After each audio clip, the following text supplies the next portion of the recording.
ये दोस्तों, इस वीडियो में हम सीखते हैं कि इस तरह के सवालों को हम कैसे हल करते हैं जिसमें हमें एचसीएफ दिया हो और संख्याओं का अनुपात दिया हो और एलसीएम पूछ ले या एचसीएफ पूछ ले, दोनों को हम सीखेंगे बिल्कुल बढ़िया से।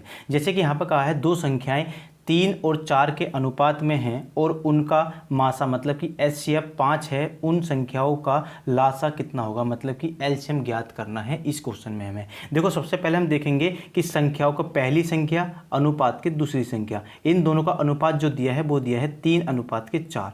3:4 हमें दिया है। कभी भी अगर ऐसा हो आपको अनुपात में दिया हो और आपका एचसीएफ दिया हो, एचसीएफ आपको दिया हो, तब क्या करना है, इसमें आप मल्टीप्लाई कर दो। 3 में 5 से मल्टीप्लाई करेंगे कितना मिलेगा, 3 पंजे हो जाएगा 15 और इसके बाद ये हमें इसमें मल्टीप्लाई करेंगे तो 4 पंजे कितना हो जाएगा 20। अब देखो दोनों हमें संख्या मिल गई, पहली संख्या कितनी होगी 15 और दूसरी संख्या कितनी होगी, दूसरी संख्या हो गई हमारी 20।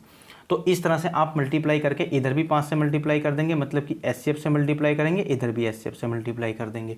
तो आपकी संख्या कितनी मिल गई 15 20। पहली संख्या 15 और दूसरी संख्या हो गई 20।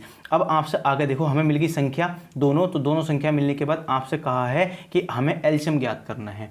एलसीएम पूछा हो तो एलसीएम, एचसीएफ पूछा हो तो एचसीएफ। देखो कैसे करेंगे, तो इसका हमारा फॉर्मूला होता है पहली संख्या गुणा दूसरी संख्या बराबर जो होता है वो एलसीएम गुणा के एचसीएफ हमारा होता है। ये होता है इसका फॉर्मूला इन्हें निकालने का।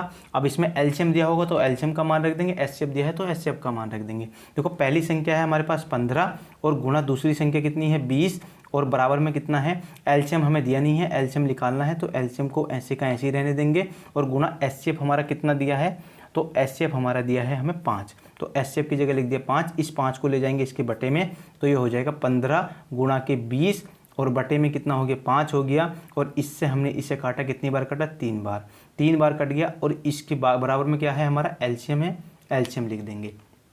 इसके बाद देखो इस 3 की मल्टीप्लाई इससे करेंगे तो 20 तिया कितना होता है 60, तो 20 तिया 60 बराबर क्या हो गया एलसीएम। एलसीएम हमारा कितना आ गया 60 आ गया, 60 है ना।